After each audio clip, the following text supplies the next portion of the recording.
William Palmer, also known as the Prince of Poisoners, was an English doctor who was found guilty of a number of murders, including family members, in one of the most notorious cases of the 19th century. Charles Dickens called him the greatest villain that ever stood in the Old Bailey. He was the man with a plan, but what drove him to commit such terrible crimes? Was it greed and a craving and desire for power, money and control, or was it something else born out of desperation?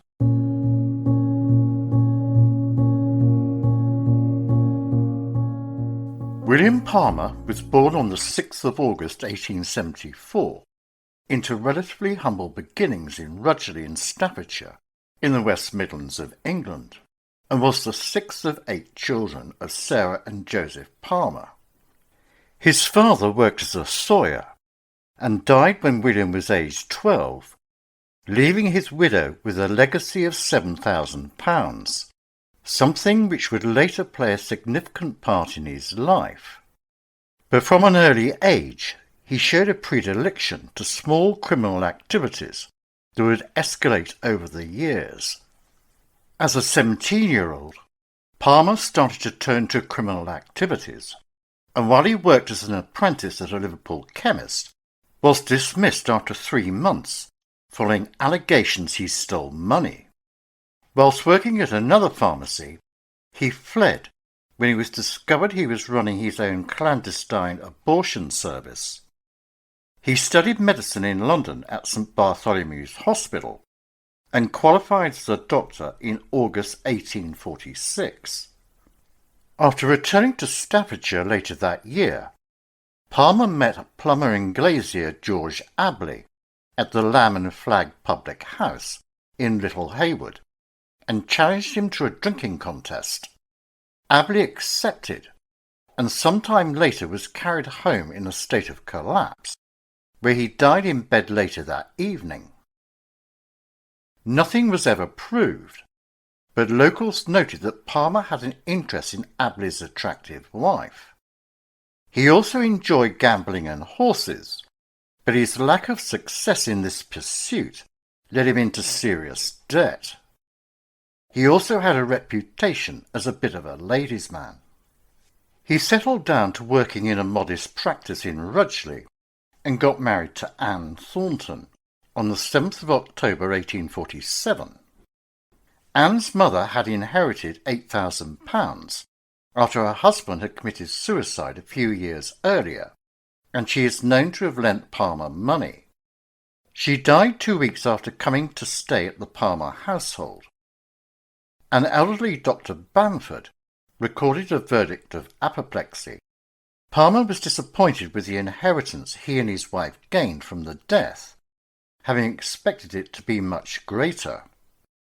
His domestic life was not quite as respectable as it appeared, as one of the servant girls had his child, while he preferred a life of horses and gambling to one for caring for the sick. His interest in horse racing grew, and he borrowed £600 from Leonard Bladen, who he had met previously at the races. Bladen died in agony at Palmer's house on the 19th of May 1850, and his death certificate listed Palmer as present at the death. The cause was recorded as injury of the hip joint, about 5 or 6 months previously, having an abscess in the pelvis. Despite having won a large sum of money, Bladen had little on him at the time of his death, and his betting books were missing. These were just the first of many suspicious deaths that would occur during Palmer's life. His financial troubles began to pile up soon after he got married. The couple had 5 children, but only the firstborn, William, who was born in 1848, survived infancy. He outlived his father, dying in 1926. The Palmers had 4 more children, all of whom died as infants. The cause of death of each child was listed as convulsions. As infant mortality was not uncommon at the time, These deaths were not initially seen as suspicious, though after Palmer's conviction there was speculation that he had administered poison to the children to avoid the expense of more mouths to feed. He was heavily in debt and resorting to forging his mother's signature to pay off creditors. He took out life insurance on his wife with the Prince of Wales Insurance Company and paid out a premium of £750 for a policy of £13,000. The death of Anne Palmer followed on the 29th of September 1854, at only 27 years old, and he profited from the insurance payout. She was believed to have died of cholera, as a pandemic was affecting the United Kingdom, causing 23,000 deaths across the country. The only other family member to die in this period was an elderly uncle of Palmer's called Joseph Bentley, who died on the 27th of October 1852. He was 62 years old, and his death attracted no suspicion. To make matters worse for Palmer, he was also being blackmailed by one of his former lovers, the daughter of a Staffordshire policeman. Still heavily in debt, with two creditors, whom he owed £12,500 and £10,400 respectively, were threatening to speak to his mother and thereby expose his fraud. Palmer attempted to take out life insurance on his brother, Walter, for the sum of £84,000. Unable to find a company willing to insure him for such a sum, he instead returned to the Prince of Wales Insurance Company, paying out a premium of £780 for a policy of £14,000. Walter was an alcoholic and soon became reliant on his brother, who readily plied him with several bottles of gin and brandy a day. He died on the 16th of August 1855.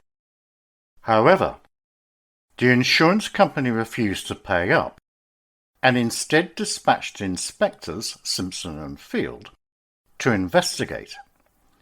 The pair found that Palmer had been attempting to take out £10,000 worth of insurance on the life of George Bate, a farmer who was briefly under his employment. They found out that Bate was either misinformed or lying about the details of his insurance policy, and they informed Palmer that the company would not pay out on the death of his brother and recommended a further inquiry into his death. At about this time, Palmer was involved in an affair with Eliza, his housemaid. In June 1855, she gave birth to Alfred, Palmer's illegitimate son, thus increasing the financial burden on the doctor. The baby died a few months later. With Palmer's life and debt spiralling out of control, he planned the murder of his erstwhile friend, John Cook. Cook was a sickly young man, with an inherited fortune of £12,000. He loved the thrill of gambling and was friends with William Palmer, a fellow gambler. In November 1855, the pair attended Shrewsbury races and bet on various horses over 2 days. Cook won £3,000 and Palmer lost heavily. Both had a celebration party at the Raven, a local pub. On the 14th of November, Cook was complaining that his gin had burnt his throat. Palmer responded by making a scene in which he attempted to convince bemused onlookers that there was nothing untoward in Cook's glass. Afterwards, Cook was violently sick and told 2 friends, George Herring and Ishmael Fisher, that "I believe that Dan Palmer has been dosing me." On the 15th of November, Palmer and Cook returned to Rudgley, at which point Cook booked a room at the Talbot Arms. Earlier, Palmer had received a letter from a creditor named Pratt, who threatened to visit his mother and ask for his money if Palmer himself would not pay up soon. The following day he bet heavily on a horse and lost. Having seemingly recovered from his illness, Cook met with Palmer for a drink on the 17th, and soon found himself sick once again. At this point, Palmer assumed responsibility for Cook. Cook's solicitor, Jeremiah Smith, sent over a bottle of gin, which Palmer had in his possession before it was sent. A chambermaid by the name of Elizabeth Mills took a sip of the drink and subsequently fell ill. Cook consumed the rest of the gin, and his vomiting became worse than ever. The next day, Palmer began collecting bets on behalf of Cook, bringing home £1,200. He then purchased 3 grains of strychnine from the surgery of Dr. Salt and put the grains into 2 pills, which he then administered to Cook. On the 21st of November, not long after Palmer administered the pills, Cook died in agony at about 1 a.m., screaming that he was suffocating. On the 23rd, William Stevens, Cook's stepfather, arrived to represent the family. Palmer informed him the deceased had lost his betting books, which he further claimed were of no use as all bets were cancelled once the gambler had died. He also told Stevens that Cook had £4,000 in outstanding bills. Stevens requested an inquest, which was granted. Meanwhile, Palmer obtained a death certificate from 80-year-old Dr. Bamford, which listed the cause of death as apoplexy. A post-mortem examination of the deceased took place at the Talbot Arms on the 26th of November and was carried out by medical student Charles Devonshire and assistant Charles Newton, overseen by Dr. Harland and numerous other onlookers. Newton was drunk, and Palmer himself interfered with the examination, bumping into Newton and taking the stomach contents off in a jar for safe keeping. The jars were sent off to Alfred Taylor, who complained that such poor quantity samples were of no use to him, and a second post-mortem took place on the 29th. Postmaster Samuel Cheshire intercepted letters addressed to the coroner at the request of Palmer, and was later prosecuted for interfering with the mail and given 2 years in prison. Palmer also wrote to the coroner himself, requesting that the verdict of death be given as natural causes, enclosing in his letter a £10 note. Taylor found no evidence of poison, but stated that it was his belief that Cook had been poisoned. The jury at the inquest delivered their verdict on the 15th of December, stating that the deceased died of poison, willfully administered to him by William Palmer. At the time, this type of verdict could be legally handed down at an inquest. Palmer was arrested on the charge of murder and forgery. A creditor had told the police his suspicions that Palmer had been forging his mother's signature, and detained at Stafford Prison. He threatened to go on hunger strike, but backed down when the governor informed him that this would lead him to being force-fed. An Act of Parliament was passed to allow the trial to be held at the Old Bailey in London, as it was felt that a fair jury could not be found in Staffordshire, where detailed accounts of the case and the deaths of his children were printed by local newspapers. An alternative hypothesis is that Palmer was a popular figure in Rudgley and would not have been found guilty by a Staffordshire jury, the implication being that the trial location was moved for political reasons so as to secure a guilty verdict.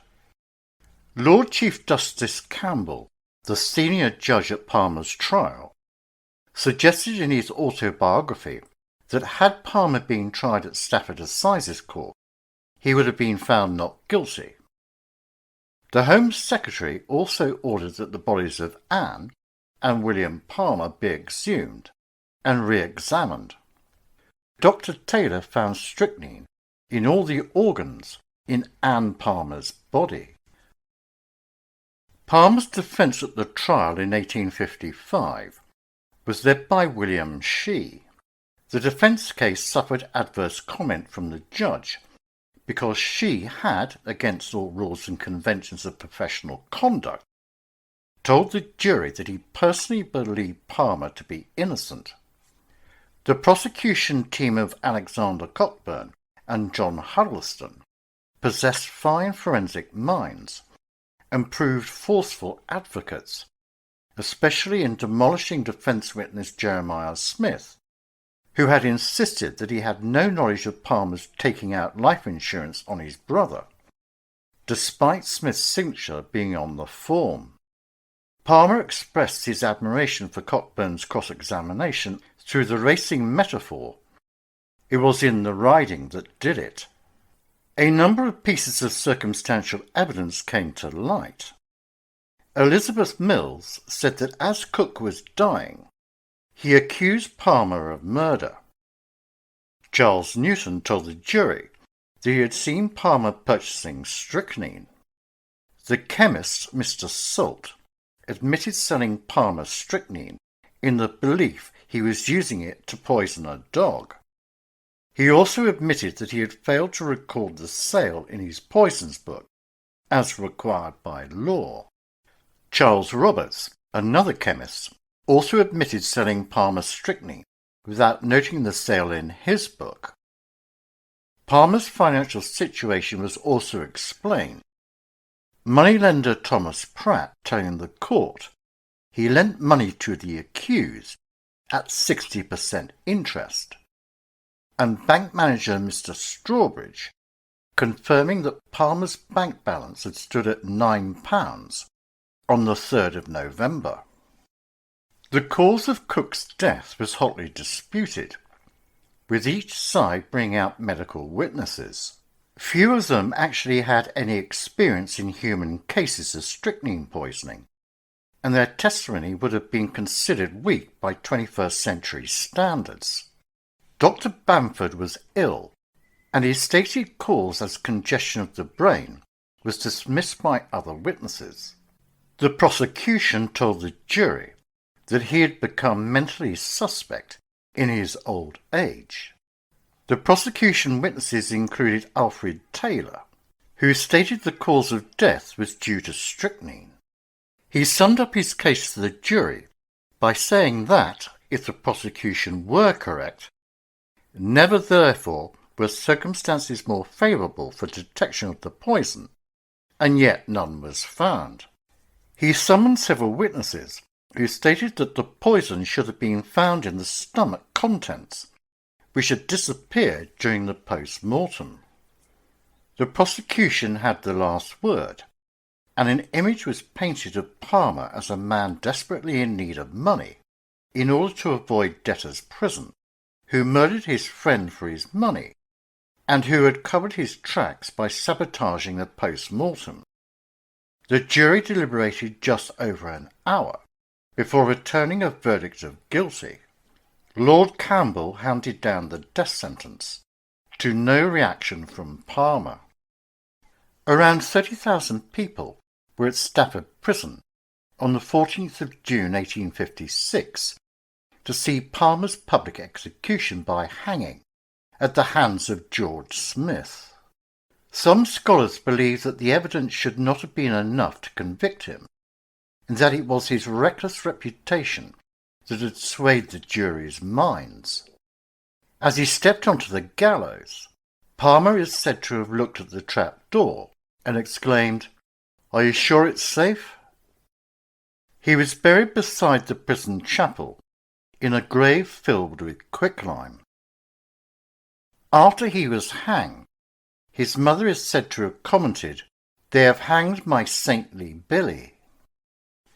Shortly after the execution, a newspaper reported, "It is stated that the rope that hanged Palmer is selling in Lochmaben in Dumfriesshire at 5 shillings per inch. The seller is a man from Dudley, where Smith the hangman resides. The interesting relic, it is said, meets with ready purchasers. The rope has also been selling extensively in England, and of course is being spun as the demand for it increases. Some scholars believe that the evidence should not have been enough to convict him, and that the summing up of the judge was prejudicial. On the 20th of May 1946, a magazine published a final piece of evidence not included in the trial, found by Mrs. E. Smith, widow of the former coroner for South West London. It was a prescription for opium written in Palmer's handwriting, on the reverse of which was a chemist's bill for 10 pennies worth of strychnine and opium. The notoriety of the case alarmed many of the eminent men in Rudgley, who were worried that their town would forever be linked with Palmer the poisoner. They petitioned the Prime Minister of the day to change the name of the town. He said he would accede to their request, but only if they would name it after himself, Palmerston.